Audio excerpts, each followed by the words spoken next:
अस्सलाम वालेकुम, मैं हूं शाहिद हुसैन। तीन बड़ी खबरें जो कि सिंध हाई कोर्ट से एक सेशन अदालत से वो आपके सामने रखूंगा। एक तो ये कि मेहरान टाउन में एक जिस तरह सानिया बल्दिया फैक्ट्री हुआ था, इसी टाइप का एक सानिया हुआ।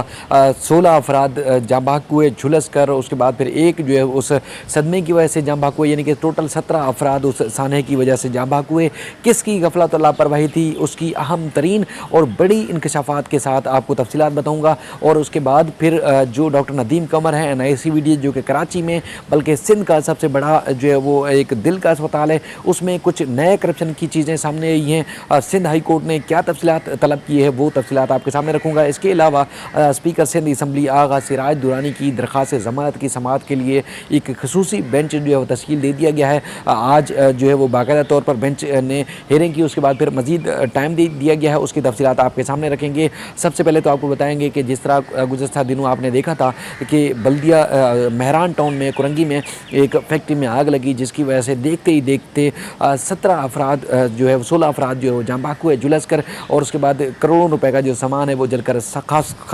कर हो गया था। उसके बाद फिर मुल्ज़मान ने ज़मानत ली, और उसके बाद फिर जो तफसीलात सामने आई हैं वो इंतहाई चौंका देने वाली हैं, इंतहाई लर्ज़ा खेज़ इंकशाफात हैं। बताया गया है कि जिस रोज़ फैक्ट्री को आग लगी उस दिन जो है वो पूरा दिन इलाके में बिजली नहीं थी, बल्कि एक रोज़ पहले भी मेंटेनेंस के नाम पर के इलेक्ट्रिक ने बिजली बंद की थी। और उसके बाद फिर जिस दिन जो वो फैक्ट्री में आग लगी उस दिन भी पूरा दिन बिजली नहीं थी फैक्ट्री में भी, और पूरे इलाके में बिजली बंद थी। लेकिन कुछ वक्त पहले फैक्ट्री को आग लगने से पहले बिजली जब बहाल हुई तो उसके बाद फिर जनरेटर पर चूँकि फैक्ट्री चलाई जा रही थी, और उसके बाद फिर जैसे ही बिजली बहाल हुई तो उसके बाद फिर जो वहाँ के मुलाजमीन हैं उन्होंने कन्वर्ट किया, तो उस वक्त पता चला कि वोल्टेज जो थे वो इंतहाई हाई थे, रूटीन से वोल्टेज ज़्यादा थे, जिसकी वजह से शॉर्ट सर्किट हुआ और फैक्ट्री के एक हिस्से में जो है वो आग लगी। और उसके बाद फिर फैक्ट्री के जो मुलाजमीन थे उन्होंने खुद आग बुझाने की कोशिश की, और उसके बाद फिर वहाँ आसपास जो फैक्ट्रियाँ मौजूद हैं वहाँ से जो है वो आलात लिए गए, और उसके बाद फिर आलात लेने के बाद कोशिश की गई कि आग को जो है बुझाया जाए। ये सारी तफसीलात जो कि फैक्ट्री के मालिकान हैं उनकी जानिब से जो वकील पेश हुए हसन साबिर एडवोकेट, उन्होंने दरख्वास्त ज़मानत के दौरान जब दलाइल दिए गए तो उस वक्त भी अदालत में ये सारी तफसीलात रखी। उन्होंने अदालत को बताया कि बिजली बंद थी, उसके बाद फिर जिस तरह आसपास के फैक्ट्रियों से आग बुझाने के लिए जो है वो तफसीलात चीज़ें सामान हमने लिया ताकि जो है वो आग बुझाई जा सके, लेकिन आग ज़्यादा फैल गई और फैलती ही चली गई। उसके बाद ब्रुक्स चुरंगी जो कि कुरंगी में है, वहाँ पर जो वहाँ के जो फैक्ट्री के अमले में से कुछ लोग थे वो पहुँचे ताकि वहाँ फायर ब्रिगेड के अमले से जो गाड़ी और फायर टेंडर जो है वो यहाँ तलब किया गया, बुलाया जाए ताकि वो आग को बुझाने में मदद जो है वो कर सकें। लेकिन पता चला कि ये जो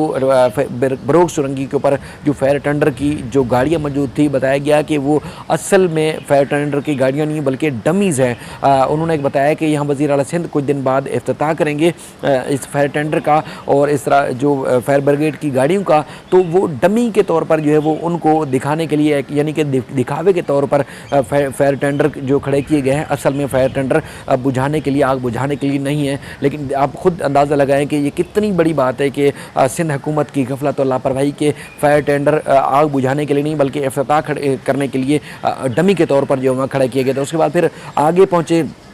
जो फैक्ट्री के मुलाजमीन आगे गए कि किसी तरीके से फायर ब्रिगेड की गाड़ियों को लाया जाए ताकि आग जो है वो बर वक्त बुझाई जा सके। तो आगे भी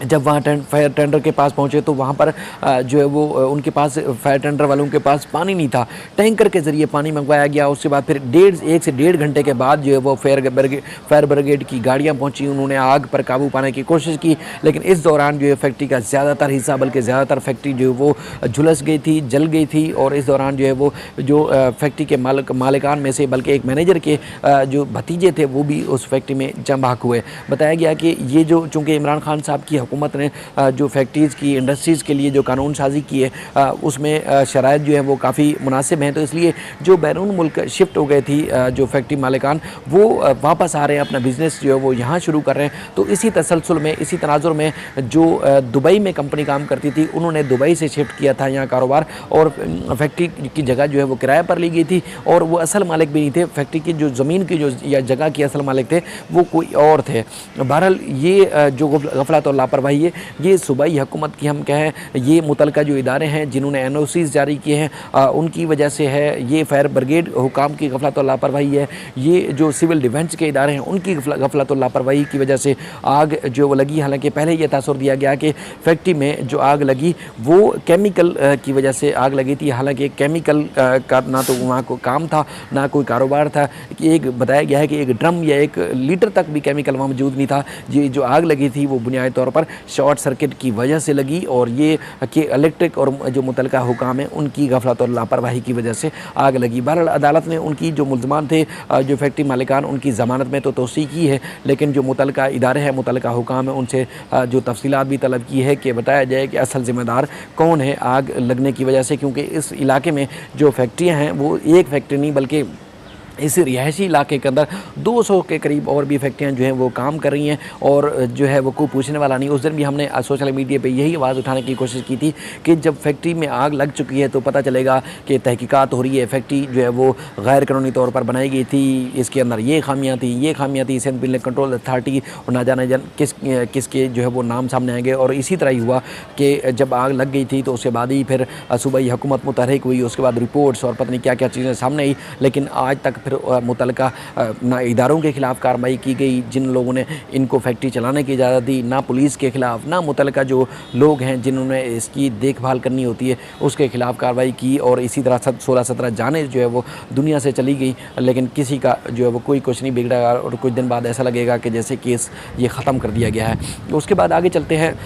NICVD की तरफ। NICVD का जैसे मैंने आपको कहा था कि मैं अगर चाहूँ तो रोज़ एक एक्सक्लूसिव और बड़ी खबर आपके सामने रख सकता हूँ, लेकिन तासुर ये जाएगा कि शायद मुझे कोई उनसे मसला है। लेकिन ये हकीकत बात यह है कि अदालतों में मामला आते हैं, अदालतों में चीज़ें जो रिपोर्ट होती है, अदालतों में जो सामने कार्रवाई के लिए चीज़ें आती हैं, हम वही जो है वो आपके सामने रखते हैं, अपनी तरफ से या कोई लगी लिपटी या टेबल स्टोरी ऐड कर नहीं करते। आज जो हैदर अमान साहब थे, मीडिया जो मैनेजमेंट कंसल्टेंट थे, उनकी तकर्री के हवाले से केस की समाअत थी जस्टिस सलाउद्दीन पंवर साहब की अदालत में। वहाँ बताया गया कि हैदर अमान साहब जो है उनको जो फैज़ान मेमन साहब एडवोकेट थे, दरख्वास्त गुज़ार के वकील, उनकी जानिब से बताया गया कि ना तो उनको जो है एक तो कवानीन के बरक्स जो है वो तकर्रर किया गया था हैदर अमान साहब का, अखबार में इश्तिहार नहीं दिया गया, क्वालिफाइड नहीं थे और उनकी शुरू में 5 लाख रुपये में उनको मुलाजमत पर भर्ती किया गया। उसके बाद 20 लाख रुपये जो है वो उनको तनख्वाह दी जाती रही और एक अरसे दराज तक वो वहाँ मुलाजमत करते रहे और एक क्वालिफाइड आदमी नहीं था तो फिर वो तनख्वाह इतनी बड़ी कैसे ले रहा था, ये सवाल जो था उसका कोई जवाब नहीं दे सका। सरकारी वकील की जानिब से बताया गया कि उनका जो हैदर अमान साहब का जो कॉन्ट्रैक्ट था वो 3 माह पहले ख़त्म हो गया था और उसके बाद उनका कॉन्ट्रैक्ट रीन्यू नहीं हुआ, यानी कि वो मुलाजमत से अब हैदर अमान साहब जो फारिग हो गए। उस पर जस्टिस सलाउद्दीन पंवर साहब ने जो सवालात उठाए वो इंतहाई हैरान कुन है। अब उन्होंने एक तो ये है कि उनको बताया गया था कि हैदर अमान को जो तनख्वाह दी जा रही थी वो प्राइवेट अकाउंट से दी जा रही थी। अदालत ने उस पर सवाल उठाया कि अस्पताल का अकाउंट है वो प्राइवेट अकाउंट कैसे हो सकता है। अब अदालत ने एक तो जो सूबाई हुकूमत की जानिब से NICVD यानी कि कार्डियो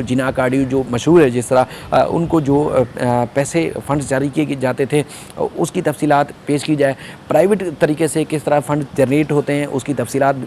बताई जाए। उसके बाद फिर यहाँ के जो डॉक्टर्स हैं NICVD के वो प्राइवेट क्लिनिक्स जो चलाते हैं, प्राइवेट इदारों में जो काम करते हैं उसकी तफसीलात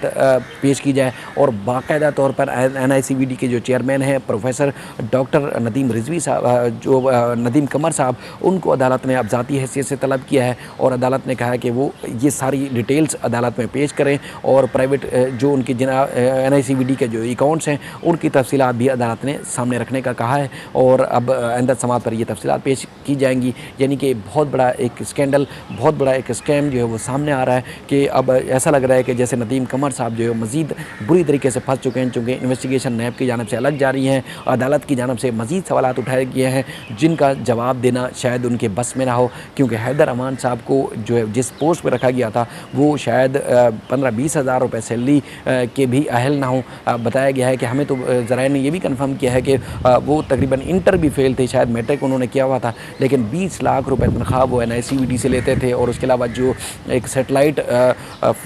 अलाउंस के नाम पर अलग पैसे लेते थे, वो एक अलग स्टोरी है, मैं कभी आपके सामने रखूँगा, वो लेते थे। तो बहरहाल अब डॉक्टर नदीम कमर साहब जो है बुरी तरीके से फंस चुके हैं हैं, क्योंकि ज़रा ये भी दावा करते हैं कि नदीम कमर साहब के जो हैदराबाद साहब थे ये फ्रंट मैन थे और भी इनके एक पूरा जाल और एक नेटवर्क था जो जिस तरह ये चल रहा था। बहरहाल जो चीज़ अदालतों में आएगी हम उनकी ज़ात पर तो कुछ नहीं कह सकते, जो चीज़ अदालतों में आएगी वो हम आपके सामने रखते रहेंगे। अब आते हैं स्पीकर सिंध असम्बली आगा सिराज दुरानी साहब की तरफ। तो अब चूँकि सुप्रीम कोर्ट के हुक्म पर असर नो समाअत हो रही है,